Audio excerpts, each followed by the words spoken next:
everyone. Just wanted to make a short video. It's probably not going to end up being short, but I wanted to let you know what my experience was like during my flight attendant training. I want to go over what each week was like. My training was only 3 weeks long, but I'll also go through the hiring process and what else I was doing beforehand that prepared me for my flight attendant journey. I wanted to share my experience just to help out anybody who's interested, somebody who's nervous about going away for training or who just finished training and they're a little worried about how it's going to go. I also have some videos that I saved from my time training and from my time flying, so I'll add those in a little bit here and there. So first, let me just say my name is Amanda. I have been working with my current airline for 2 years. I was customer service representative with the same airline before I went to do flight attending. In November, I went away for training, graduated by December, and now I've been a flight attendant for a little over a month. I had gotten accepted, and there's a lot going on in my family, and I just didn't feel like I was ready for it. So I declined the offer. I would have gone about 6 months earlier than I ended up going. Feeling confident that it was my time to move on, I actually saw the job position open up again, and I did the first introduction interview, which was a group interview with 10 or so other people, just to say what we do, what the company is looking for, when training would be, if you were interested still, etc. After that, you would have, I think, 2 more interviews, but since they already knew me from my last interview, they pushed me right through to the end, and they were just like, hey, you're back. We remember you. You ready to go this time? So everything went really well. I got the job on the spot. They gave me about a month's notice in order for me to leave. Now, this did go through the Thanksgiving holiday, so I know a person that was in my first interview declined the offer just solely based on that. They do ask you your preference on what base you would be located at. It helps so that you were prepared. You know, airports are open all year round. You're gonna work some holidays. So it was fine with me that I ended up having to do training for a holiday. I will say in the interview process that they were just looking for somebody who was professional. They knew what they were doing. They were capable. There were a lot of applicants for this job. I think my class had about 25 people in the whole class. Now, after you were accepted, and they gave you your information for when you were going away for training, I brought a second check bag just because I knew they would be giving me more uniform pieces that I didn't already own. My customer service experience with the same company gave me most of the same uniform pieces. So I brought a lot of those with me, along with business casual clothing. You want it to be very professional. You were going to be moving around a lot. I would not recommend anything that's not business casual. There were certain days where you could wear casual clothing like jeans, but you still had to have a professional element to it. The company did pay for your first checked bag on your way there, but there was no way you could fit almost a month's worth of clothing and all of the items that they were going to give you. I paid for a second check bag for my way down, and that really helped me out on my way home. So they actually gave us a paper when we first got there of what exactly our schedule was going to be, what days we had off, what days we had certain exams, what days we had training in other locations. So with my airline, there are certain things that you're going to have and certain things you're not going to have. I work for Avelo Airlines. It is relatively new. We do not do food service. We do have water on board that we pass out on demand. Next, I'm going to get into what week 1 was like. It was November 13th when I arrived there. So November 14th was our first training day. We took our photos for our photo ID badges that we graduated with. So you want to look presentable throughout the whole thing, but especially on your first and last day. Other than that, we were introduced to a lot of higher up individuals in the in-flight industry for our airline. You got to meet everybody who you were training with, and you did get to know a lot of them really closely because you're with them every single day. We received our iPads that week, but unfortunately a lot of them didn't work, so they had to send them back and get them redone. We used our iPads to take all of our exams, so we were really worried about them being back in time for week 2, but thankfully they were there. We do use these iPads on our flights as well to show us the seating chart, show us information on what flight we're on, the time, any reports that we have to make. We do it through that on a certain app. We just learned about the basics of the airline, what our purpose is, what our goals are, what you're going to be doing during your job. Learning about safety, not so much the equipment and the emergency supplies or anything like that. It's mostly just how many seats are in which type of aircraft, what type of aircraft are you mainly going to be using.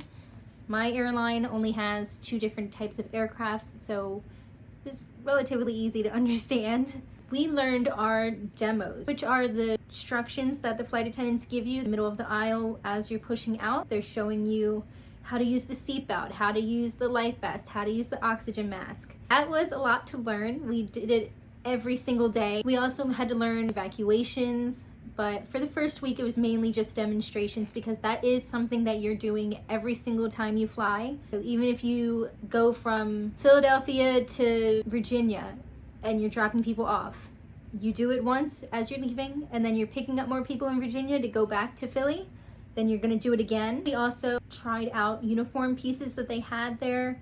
Thankfully, again, I was with customer service, so I already knew my sizes. And those came in at about week 3, sometime at week 2 or 3. Some people's packages came earlier than others. It really was random. Some people's were even sent to their homes instead of their training. So just make sure you have business casual pieces with you that go with a lot of different things in case they say, oh, your skirt didn't arrive.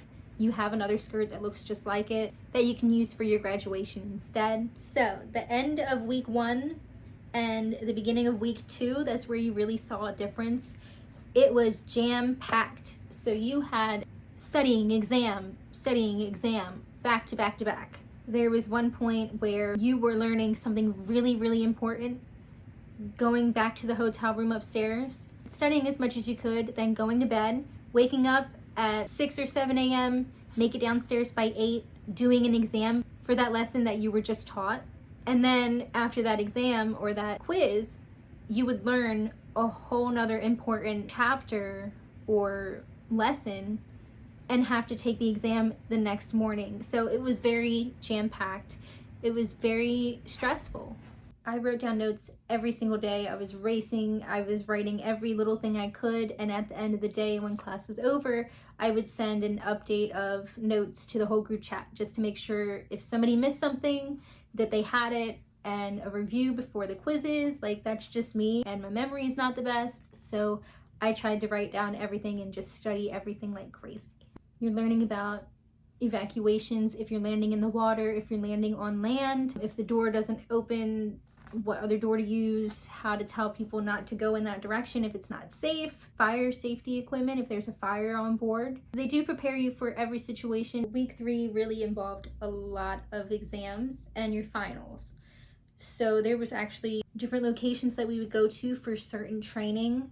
There was one place we went to where we actually used a door and would have to scream out like we were screaming to all the customers during an evacuation. That was a little nerve-wracking. They let a lot of people go a few times.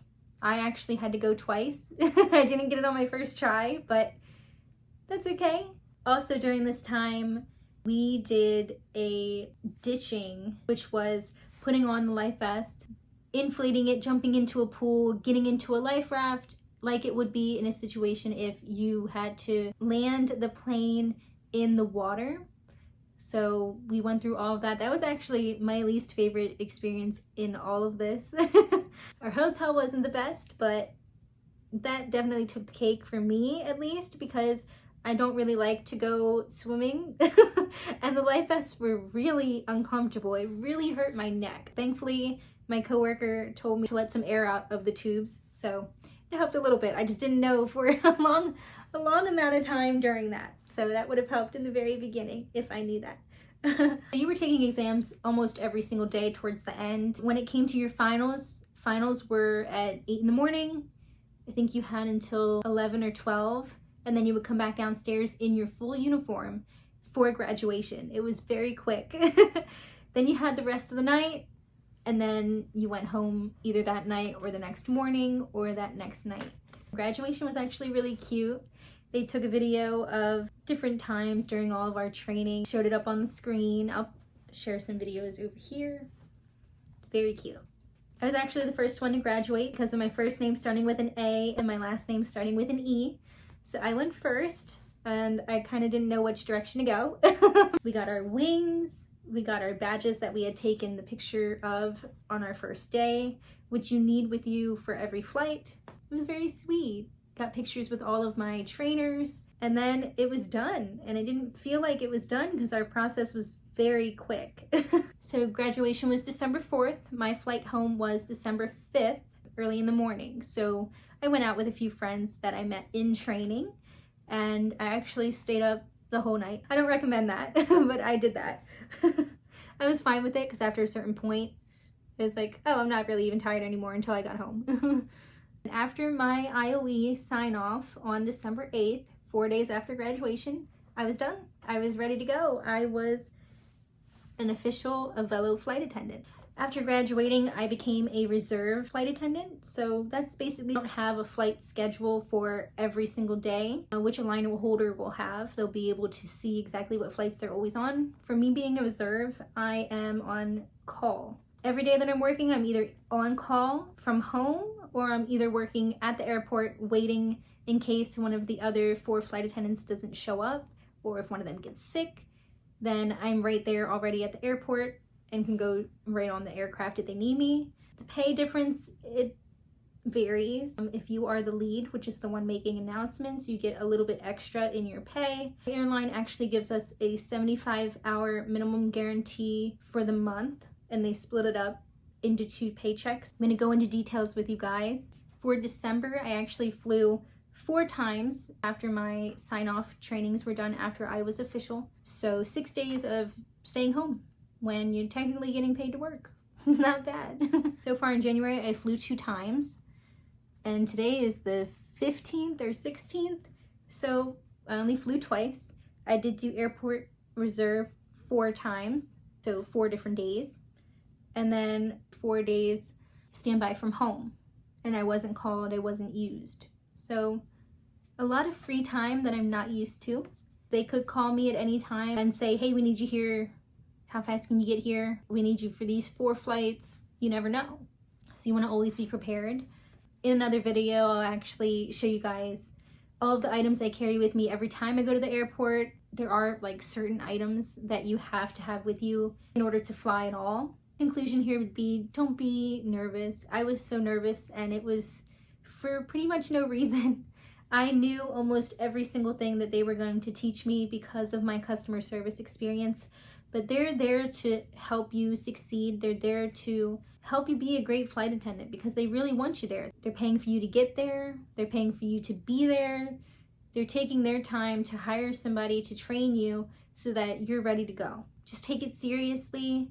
They're watching you the whole time. You're not there on vacation. You're not there to party. It's nice that we got a few days off to be able to go out and do something. I was just really thankful for the experience, and I think this is a job that is very professional, and you really make a difference in people's days. You don't know why somebody is traveling. You don't know what somebody's going through. So to have somebody in the aircraft with you that knows what to do in an emergency, knows how to talk to you, it makes all the difference. That's all I have for today, but hopefully I'll make another video soon, and I will see you then.